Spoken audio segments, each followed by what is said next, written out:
President Trump has signed an executive order that adds a $100,000 fee to H-1B visa applicants. John Lonski joins me now. All right, John, two questions for you, just like the other economists on the show. Does this mean more jobs available for native-born Americans? Bless you, Lauren. I'm sorry. And number two, do we have all the technical skills in America that we need?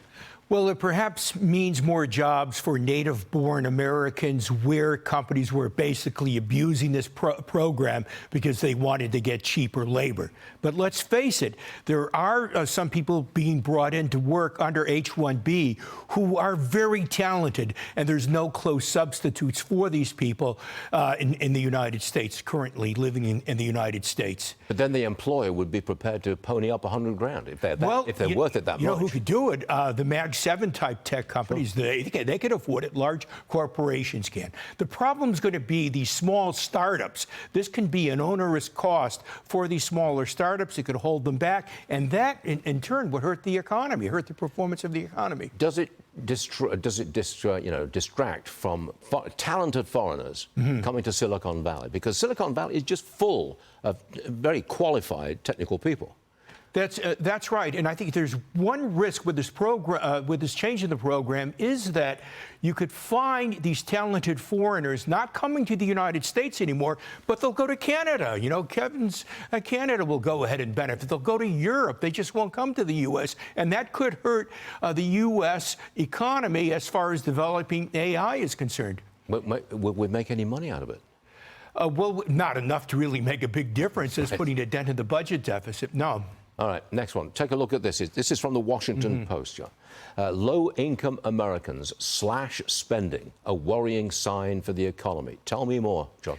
What I want to say about this is we have been surprised by the resilience of consumer spending. My goodness, a couple of months ago, the consensus forecast on real consumer spending for the current quarter, third quarter, was growth of maybe 0.5%. Then that growth estimate went up to 1.2%. But after that strong reading on retail sales, that was for the month of August, we find, I think these estimates will be revised up to 2%. For some strange reason, the U.S. consumer keeps on spending despite the fact that we see this disappearance of jobs. But lower income people under stress, cutting back on spending, it's not a good thing for that segment of the population, but I think the U.S. economy can still get by. And I think what this is telling us is that the job opportunities are fewer in number at the lower end of the income distribution. Okay, what do you say to this? The top 10 or 20% of income earners in America, they're doing just fine. They don't feel inflation, they're doing just fine. Then the rest of everybody, they're sort of being pressured at this point, and low-income people are losing ground. Is that an accurate statement of where we are?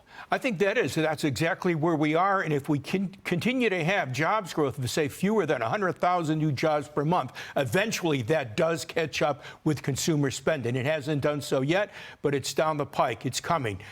We also want to look at the strength of the equity market. I mean, a lot of these upper-income people are still doing well because of capital gains, and they'll keep spending, and perhaps some of that filters down to the rest of the economy. One last thing on this H-1B, if you don't mind. Let's not forget that they recently did a survey. They're looking at 12th graders in the United States. Only 35% read at a proficient level for a 12th grader. That's bad. It gets worse, though, with math, only 22%, and that's the heart of the problem for the United States, and that's why we need talented foreigners. I'm glad you brought up the $100,000 H-1B visa, because, Kevin, I want to ask you about that. What's your opinion? Apple, Oracle, Google all started in a garage. They could have not afforded to do this, and all of those companies took advantage of talent they couldn't find in the United States as they grew. I think what this does is hurt innovation long term.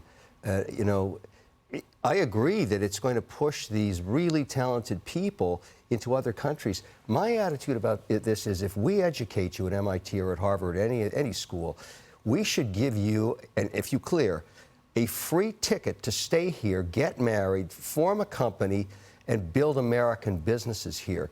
Why train them and kick them out? And if they're available, let's take them all and not charge $100,000. We should give them $100,000 to come here. Good. That's the way I look at it. Out of time, John. I know you want to get into them out of time.